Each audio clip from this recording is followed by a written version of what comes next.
Bonjour à tous, bonne année, j'espère que vous allez bien et aujourd'hui on se retrouve pour une vidéo qui sera centrée sur des éléments assez populaires en ce qui concerne l'horreur sur internet. Alors oui, je dis bien des éléments parce que l'on va se pencher sur plusieurs médias, des vidéos, des images, mais également des sons. Donc voilà, vous comprenez maintenant pourquoi je veux parler de médias. Tout ce dont on va parler, vous le connaissez très certainement. Certaines images sont cultes, d'autres sont utilisées pour illustrer des légendes, pour représenter des mystères, et en ce qui concerne les sons, ils sont souvent utilisés dans des edits ou alors sur TikTok en général quoi. Et évidemment pour les vidéos, vous vous doutez bien que on les retrouve sur YouTube tout simplement, et qu'elles ont pas mal marqué les internautes, donc elles seront plutôt anciennes et populaires, vous connaîtrez la plupart je pense.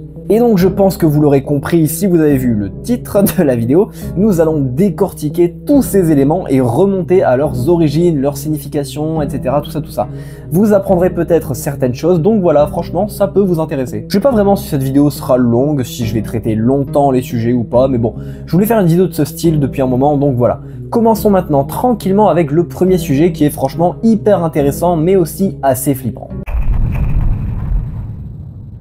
Alors là, on va parler d'une image qui personnellement m'a assez marqué et pendant longtemps j'ignorais d'où elle provenait. Cette image, c'est celle-ci. Voilà, vous la connaissez peut-être, elle passe parfois sur des comptes un peu paranormaux ou dans des compilations genre top 10 des images mystérieuses, bref, vous avez compris le délire. Moi pour ma part, je l'ai connue, il me semble, sur une vidéo qui parlait d'aliens et qui montrait cette image, donc voilà, mais vous vous en doutez, ça n'a rien à voir avec les aliens, au contraire même, c'est tout l'inverse. Mais alors, c'est quoi ce truc? C'est vrai quand même que, ça ressemble à une espèce d'alien, hein, on va pas se cacher. On verrait presque des yeux, un nez, même une sorte de bouche, ça a l'air d'avoir la peau verte. Mais bon, les aliens, ça se passe en général dans le ciel, mais ici, en réalité, tout se passe au fond de l'eau. Et oui, cette créature, elle provient des profondeurs de nos océans. Alors quand je parle de profondeur, je veux vraiment parler de profondeur, hein. C'est-à-dire que cette chose, elle est présente à près de 2000 mètres, donc rassurez-vous, vous la croiserez pas cet été à la plage. Bon alors du coup, de quoi il s'agit? Eh bien, cette créature est une sorte de calmar des abysses appelé Magnapina ou Magnapina, je sais pas trop comment on dit, ou bien Big Fin Squid en anglais. Et alors, ce qui est fou, c'est que les observations de ces animaux sont vraiment très rares. Bon, normal en même temps, hein, vu la profondeur de l'eau à laquelle ça se trouve. En effet, j'ai fait quelques recherches, hein, vous en doutez, et on aurait observé 20 fois ces calmars au cours des 2 dernières décennies. Donc bon, c'est vraiment très peu, hein, 20 fois en 20 ans, je sais pas si vous visualisez un petit peu le truc, mais voilà, c'est vraiment pas beaucoup. Bon, et maintenant, d'où vient cette image? Quelle est la source? Eh bien, il s'agit en réalité d'une vidéo capturée dans le golfe du Mexique en 2007 par un sous-marin télécommandé. Je vous passe la vidéo et vous allez voir, c'est plutôt impressionnant.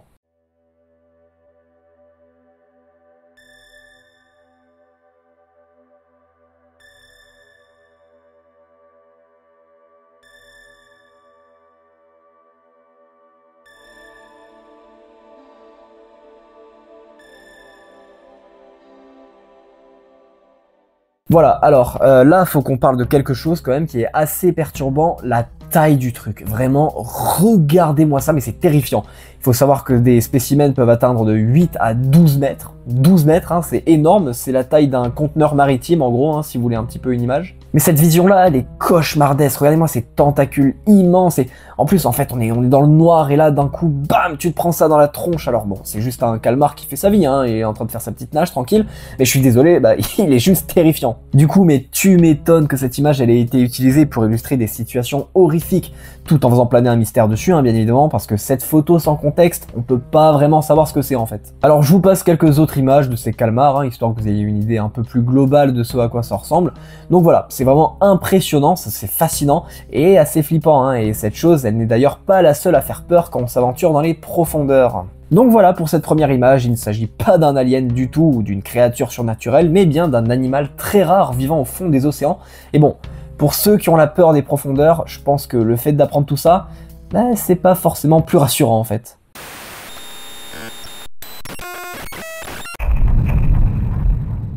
Ok, alors cette fois-ci, on va parler d'un son, et plus précisément d'une musique. Vous la connaissez forcément parce qu'on l'entend partout sur TikTok et Instagram, sur des posts censés faire un peu peur. La voici. Daisy, Daisy, give me your answer too. I'm crazy, all for the love of you. Voilà. Voilà, alors évidemment que vous le connaissez ce son, et spoiler, on va pas rester 1000 ans sur ce sujet parce que bon, c'est pas quelque chose d'hyper cryptique et de caché, mais pareil, c'est assez intéressant. Bon, déjà, la voix, vous remarquez direct que bah c'est pas un humain qui chante, hein, c'est clairement une machine, et oui, vous avez raison, c'est effectivement un ordinateur qui parle, mais ce n'est pas tout. Parce que là oui, on peut se dire, ok, c'est un ordi qui chante, rien d'exceptionnel, et même aujourd'hui, je veux dire, avec les IA, il y a 1000 fois mieux, hein, on fait chanter Pokémon à Johnny, enfin bref, un ordi qui chante, ça n'impressionne plus personne de nos jours, c'est même devenu limite banal. Sauf que là, c'est différent, c'est pas juste un ordi qui chante, il s'agit en réalité du tout premier ordinateur à avoir chanté en 1961. 1961, je sais pas si vous vous rendez compte du truc un peu, hein, mais c'est ça en fait qui est super intéressant ici. Alors il s'agit de l'ordinateur IBM 7094, la voix a été programmée par John Kelly et Carol Lockbaum, il s'agit de la musique Daisy Bell de Dinah Shore. Cette musique pour nous, bon elle est peut-être un peu glauque, mais bon après ça va, on n'en fait pas des caisses non plus, alors que pour l'époque c'était incroyable, mais aussi terrifiant je pense. Une machine, un truc pas vivant, s'est mis à chanter. C'est pas à parler, à chanter en rythme avec un son et tout. Enfin, c'est fou, à cette époque-là, déjà les ordi et tout, c'est pas hyper développé pour les gens comme vous et moi. Hein. Et imaginez, là vous apprenez qu'ils peuvent se mettre à chanter. Enfin je veux dire, c'est juste dingue pour cette période. Et je pense que c'est en partie dû à ce genre d'événements et d'avancées que certains pensaient que dans l'an 2000, on aurait des voitures volantes, des robots serviteurs et autres trucs un peu poussés. Même si en vrai, bon, évidemment au niveau technologique, on a quand même hyper bien avancé, mais bon, on n'en est pas non plus à ce point-là. Du coup, voilà d'où vient ce son, cette musique, qu'on a tous entendu plusieurs fois je pense, eh bien c'est quelque chose d'hyper important pour l'avancée et le progrès des ordinateurs pour l'époque. Bon, et là on va rester sur ce sujet pour parler d'autre chose qui se raccroche au thème de la chanson et du progrès. Est-ce que vous avez déjà entendu le premier enregistrement humain d'une personne qui chante, d'une voix humaine même? Et alors, à votre avis, ça date de quand? Vraie question, hein, vous pensez que le premier enregistrement d'une voix humaine, il a été enregistré en quelle année? Ouais, début 1900, un peu avant, un peu après? Eh bien non, 40 ans avant, en 1860, et c'est un enregistrement français. Voilà, cocorico, allez les bleus. 1860, enfin c'est fou encore une fois, je sais pas si on se rend compte, ou alors peut-être c'est que moi, mais enfin je trouve ça vraiment impressionnant et fascinant que ça a été réalisé à cette époque. C'était il y a 165 ans. Bah, ça remonte un peu. Et bien évidemment, bah, cet enregistrement il est disponible sur YouTube. Et vous vous en doutez, bah, c'est pas d'une hyper bonne qualité, hein. Alors c'est normal, hein, ça a été fait avant l'invention du phonographe.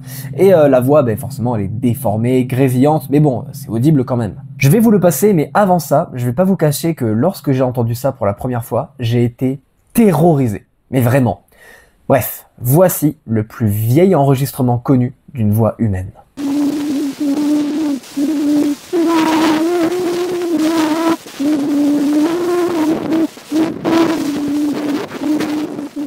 Voilà, c'est terrifiant je trouve vraiment, mais bon, c'est normal, hein, c'est vieux, donc évidemment que le son il allait pas être en Dolby, voilà, comme au ciné. Alors pour ceux qui n'ont pas reconnu, il s'agit de la berceuse au clair de la lune. Et je voulais vous faire écouter ça parce que je trouve que ça passe plutôt inaperçu, alors que bah, c'est vraiment flippant, mais d'un autre côté, c'est peut-être pas assez long pour en faire un audio à placer dans des TikTok, donc bon, voilà. Quoique, après, franchement, ça aurait clairement pu. Bref, voilà, on en a fini pour ces deux sons, pour ces deux musiques plus précisément. Elles ont vraiment une histoire intéressante de fou, et passons maintenant au prochain sujet. Ok, là on va aller du côté de YouTube pour parler d'une vidéo très populaire qui a beaucoup fait parler d'elle. L'original a été supprimé, elle avait été postée en 2009 et était intitulée Hi Walter, I got a new girlfriend today. Donc, salut Walter, je me suis trouvé une nouvelle copine aujourd'hui. Le titre est un peu bizarre, hein, c'est comme si la vidéo elle était censée s'adresser à une seule personne et pas à tout YouTube. Vous la connaissez sûrement, mais bon, quand même, parlons de ce qui se passe. Alors, bon, je vous explique vite fait, c'est un gars qui raconte à son ami Walter qu'il a rencontré une fille, il a fait du shopping avec elle, et que ça s'est bien passé et qu'il a réussi à la ramener chez lui. Ok, donc bon, bah, jusque-là, rien de bien inquiétant, mais là, il annonce qu'il va lui montrer à quoi cette dernière ressemble, alors même qu'elle déteste être filmée. Et bah, voici ce qu'il se passe.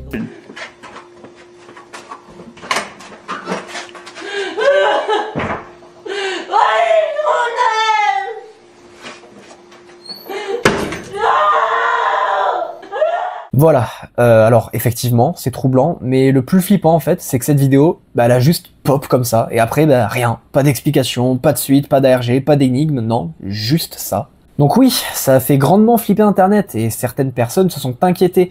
Et le truc, c'est que cette vidéo, elle est apparue avec un très mauvais timing, car en 2009, un petit peu avant qu'elle soit postée, une adolescente nommée Kyla Berg a disparu, et certains ont cru que la personne en détresse, eh ben c'était Kyla Berg. Et vu qu'il n'y a eu aucune communication de la part des auteurs de la vidéo lors de sa parution, eh ben les questionnements ont augmenté.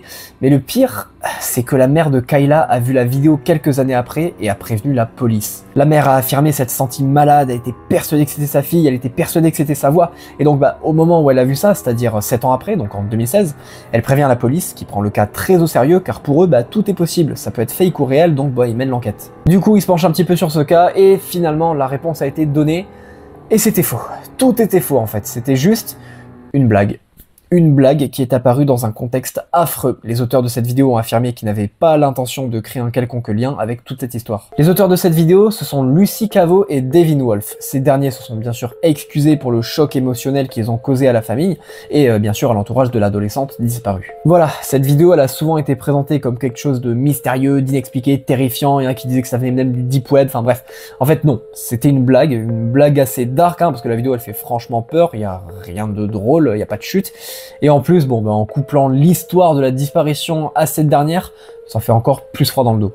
Mais bon, au final, mieux vaut ça que ce soit la vidéo d'une personne réellement enlevée, même si à ce jour, Kayla n'a toujours pas été retrouvée.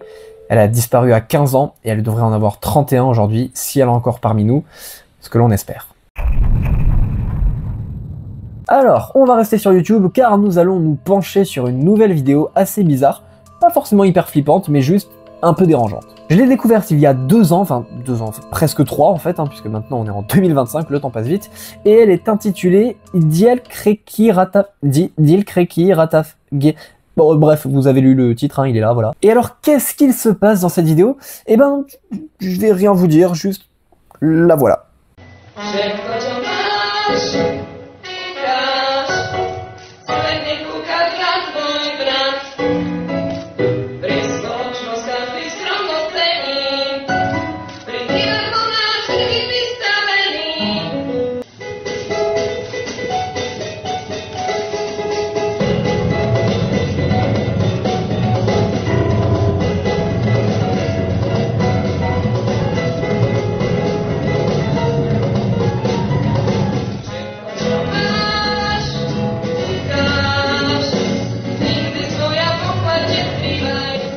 Ok, c'est particulier, je vous l'ai dit, c'est pas forcément flippant, mais c'est bizarre, ça met un peu mal à l'aise et c'est normal. Cette chose a une apparence assez flippante, elle est pas belle, faut le dire, voilà, elle est moche, ses mouvements sont frénétiques, elle bouge dans tous les sens, elle bouge hyper vite. Vraiment, lui pour le coup, il fait assez peur, je trouve. Cette vidéo, elle est sortie il y a 16 ans et elle a fait flipper pas mal de jeunes internautes. En même temps, c'est vrai qu'il y a de quoi, surtout pour l'époque, tu tombes sur ça sans explication, sans rien, forcément tu paniques. Mais vous vous en doutez, il y a une explication derrière cette étrange vidéo et il s'avère qu'en réalité, ce personnage que l'on voit là en train de bouger et danser dans tous les sens, eh bien c'est une figure très célèbre d'une émission pour enfants. En effet, nous avons face à nous le célèbre Ratafak Plachta, ou Plachta peut-être. Il était la vedette d'un show pour enfants en Tchécoslovaquie. Voici quelques images, voilà, il n'est pas plus rassurant. Et il faut savoir que cette marionnette, elle a été dégagée parce qu'elle portait préjudice au régime du pays.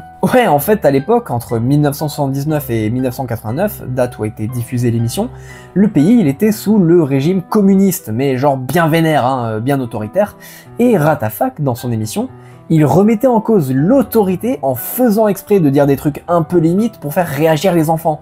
Et vous vous doutez qu'une émission pour enfants qui leur apprend que parfois ils peuvent un peu réfléchir par eux-mêmes et remettre en question l'autorité parce que des fois il peut y avoir des trucs pas très acceptables, et ça passe pas trop dans ce genre de pays, bizarrement. Du coup l'émission a été arrêtée, bon est-ce que les producteurs se sont fait fusiller, ça on sait pas, mais bon bref, Ratafak a été complètement dégagé, il a été abandonné, et en fait cette vidéo c'est juste un gars qui a trouvé le costume comme ça apparemment, et il s'est juste éclaté avec, voilà. Et en gros, Ratafak a littéralement combattu le communisme à son époque. D'ailleurs, ça c'est devenu un running gag, Allez voir les commentaires et tout le monde vanne à ce propos.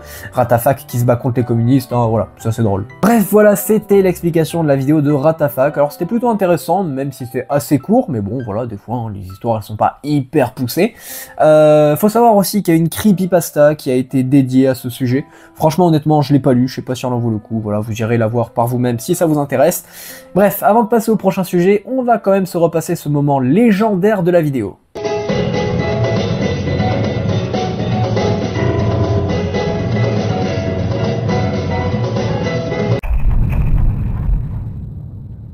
Ok, maintenant on va se pencher sur une nouvelle image qui est extrêmement connue, elle a fait énormément de bruit et vous savez déjà de quoi je veux parler puisque vous avez vu le titre. This man, cet homme, Cette histoire a éclaté en 2008. Ce dessin que vous voyez, il aurait été dessiné par un psychiatre qui affirmait que cet homme-là apparaissait dans les rêves d'énormément de personnes. Ses patients reconnaissaient tout cet homme et affirmaient qu'ils ne l'avaient jamais rencontré dans la réalité parce que, oui, vous le savez sans doute, mais les gens que l'on voit en rêve, on les connaît. Enfin, on les a au moins déjà vus une fois, quoi. On les a croisés dans la rue, dans un resto, voilà. Mais on sait qui ils sont. Mais du coup, là, non. Plusieurs gens de différents pays insistaient sur le fait qu'ils ne l'avaient jamais vu. Et ça, ça a commencé à inquiéter tout le monde, hein. Qui est cet homme? Pourquoi est-il présent dans les rêves d'autant de monde? Beaucoup de questions, mais très peu de réponses. Il y a même une creepypasta qui a été créée sur ce sujet. This man serait apparu dans les rêves d'un couple. L'homme aura peur, mais bon, il y pensera plus par la suite.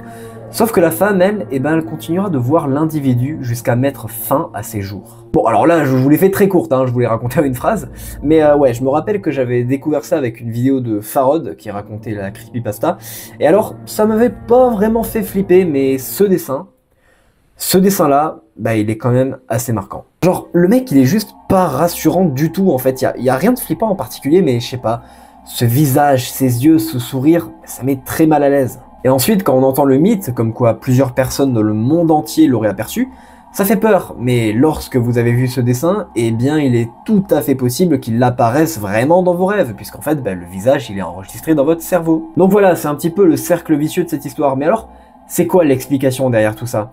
Eh bien, il y avait en réalité un très grand projet qui a été complètement abandonné, et c'est dommage parce que ça aurait pu être très intéressant. Et oui, peut-être que certains d'entre vous le savent, mais en fait tout ça c'était une sorte de campagne marketing pour promouvoir le lancement d'un film produit par Brian Bertino et Ghost House Pictures, mais vous vous en doutez, ce projet n'a jamais vu le jour. Alors franchement, on n'a pas énormément d'infos sur ce film, hein, on n'a même rien si ce n'est une page hallucinée qui indique qu'apparemment il était prévu pour 2010, mais bon voilà, après on n'a pas de casting, on n'a rien, et puis de toute façon on le sait, il est jamais sorti. Du moins, cette version n'est jamais sortie, et oui, parce qu'en juin 2024, un film intitulé This Man est sorti au Japon.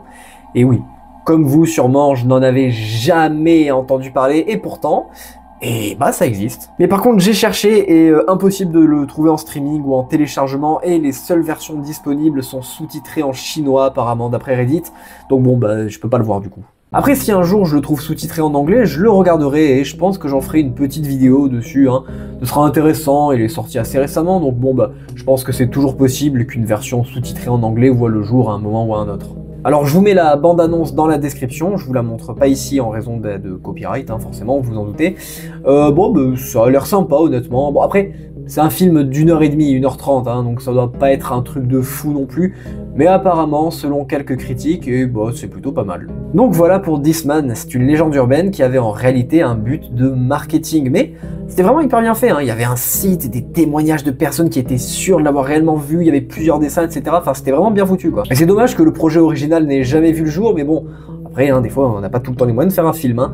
Mais après, peut-être plus tard, hein. En tout cas, le Japon l'a fait, donc déjà, c'est pas mal, ça montre que c'est possible. Et faut d'ailleurs savoir qu'en parlant du Japon, This Man, il est également présent dans le manga Dan Da Dan. J'en avais fait un post de communauté quand j'avais découvert ça, je crois que c'est genre dans le tome 12 et tout, donc c'est pas encore dans l'animé, hein, si certains se demandent.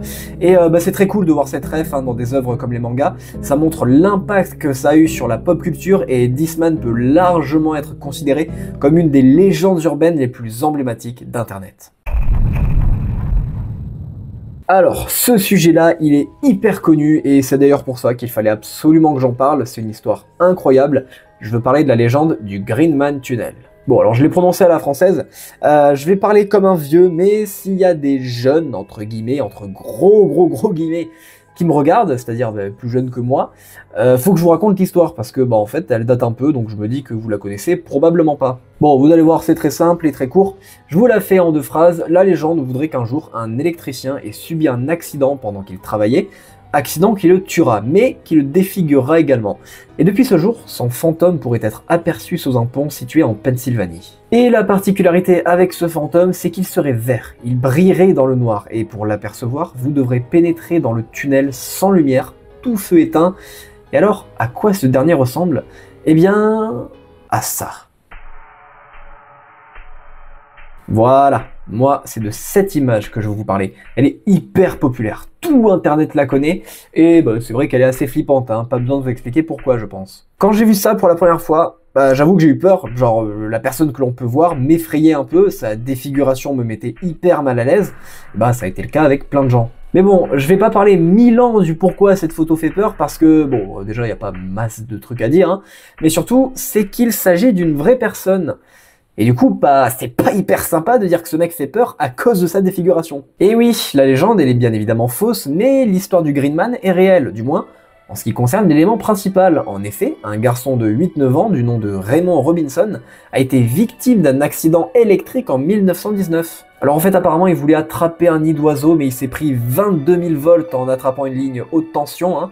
Alors ce dernier a survécu, c'est assez miraculeux, mais bon bah vous l'avez vu, il a subi une terrible défiguration et a dû apprendre à vivre avec.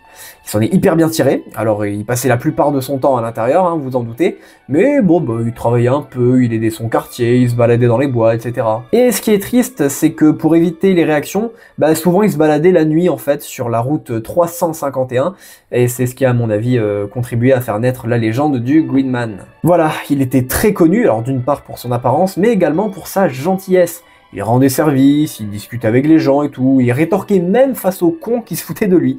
Voilà, il s'est éteint en 1985 à 75 ans, donc bon bah mine de rien, malgré son accident, et bah il a bien vécu, il a eu une belle vie. Vous connaissez maintenant cette histoire, ce que l'on peut retenir c'est que bah le monde est un peu méchant quand même, hein, de créer une légende en te plaçant comme un monstre juste parce que bah t'as subi un accident qui t'a défiguré à vie.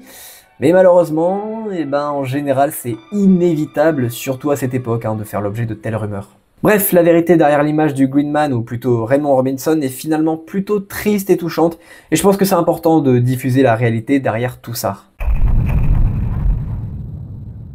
Alors, là franchement je pense qu'on va être très court, mais je voulais vous en parler parce que c'est en faisant mes recherches pour cette vidéo que j'ai découvert tout ça, et je voulais vous le partager parce que c'est super intéressant. Bon allez, avant je vais expliquer ce que c'est la fondation SCP pour les 2 personnes dans le monde qui connaissent pas.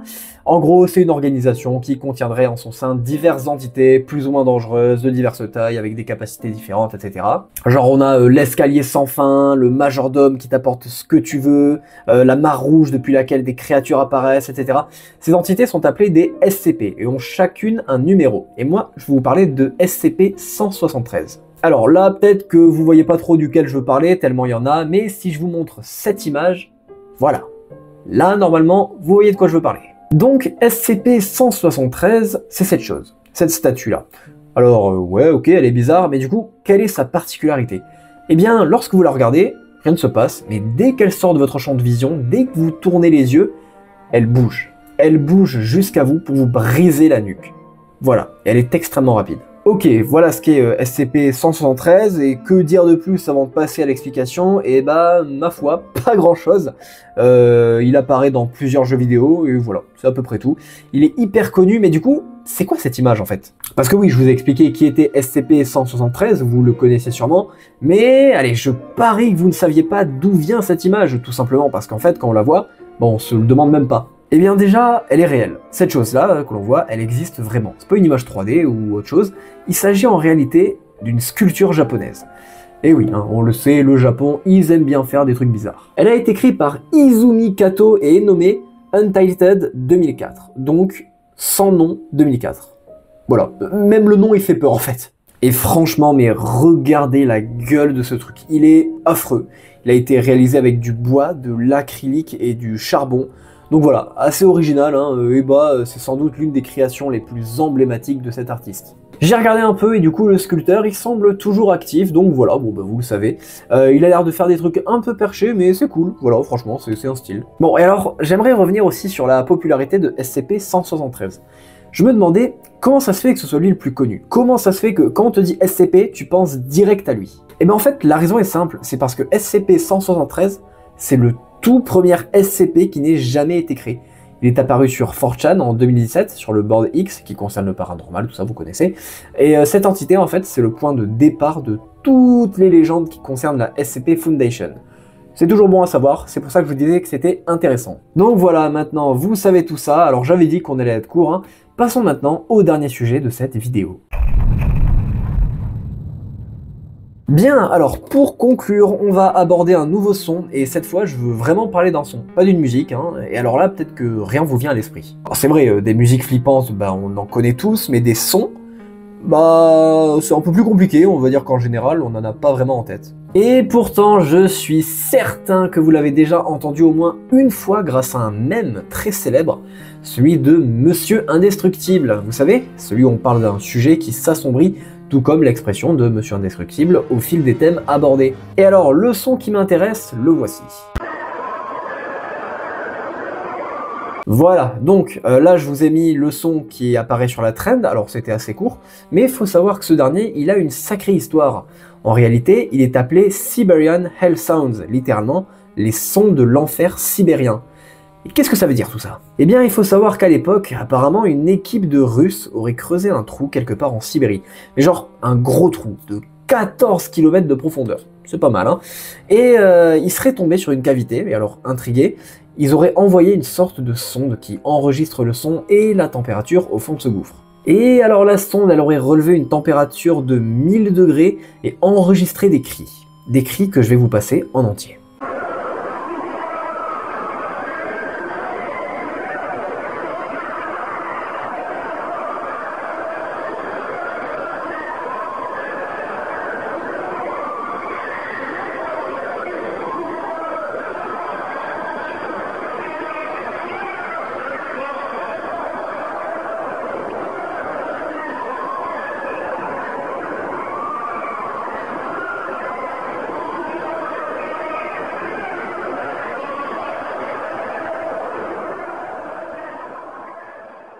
Ouais, c'est assez flippant. Les hurlements sont glaçants, ils semblent à la fois lointains et proches, les personnes ont l'air de souffrir sans relâche, et en plus, quant à le contexte de cette histoire, bah ça rassure clairement pas. Et donc bah vous l'aviez deviné au titre, certains ont affirmé que l'enfer avait été trouvé, hein, avec la température, la souffrance perpétuelle illustrée par ces cris, donc voilà.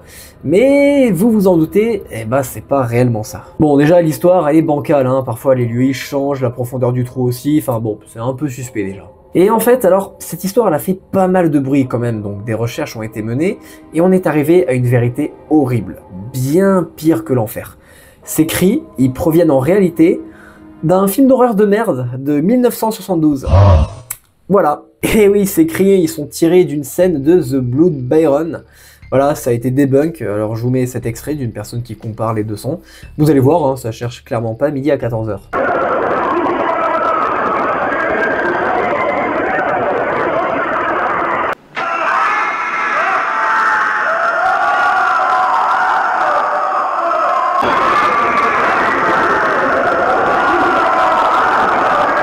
Voilà, c'est tiré d'un film. Ouais, décevant un peu, hein, c'est vrai, mais c'est comme ça. Parfois, la vérité derrière un truc hyper flippant, et bah c'est pas forcément quelque chose d'incroyable. On parle pas d'un animal hyper rare, d'une création artistique ou d'une histoire touchante. Non, des fois, c'est juste un gars qui a décidé de déformer l'audio d'un film pour faire peur, et c'est tout. Et est-ce que c'est nul pour autant? On peut se poser la question. Alors, à notre époque, ouais, peut-être, mais avant, bah ça marchait. Cette histoire, les amis, elle a vu le jour en 1979. Et croyez-moi, à cette époque, on crame pas que c'est un audio, hein. Les gens ont cru à Blair Witch, rappelez-vous. Donc ouais, on va pas voir que c'est un audio déformé tiré d'un film. Donc oui, ça marche. L'histoire, elle est pas parfaite, mais bon, elle peut tenir la route si on s'attarde pas sur les détails. Et en général, bah, c'est ce que les gens faisaient, ils s'attardaient pas sur les détails. Ils se racontaient l'histoire comme ça pour faire peur et c'est tout. Donc oui, parfois la vérité, eh bah elle est fade, c'est pas fou, mais c'est comme ça, et c'est pas pour autant que c'est mauvais. Du moins, c'est mon avis, c'est pour ça que je voulais vous parler de ce sujet en dernier, parfois, eh bah c'est juste mid.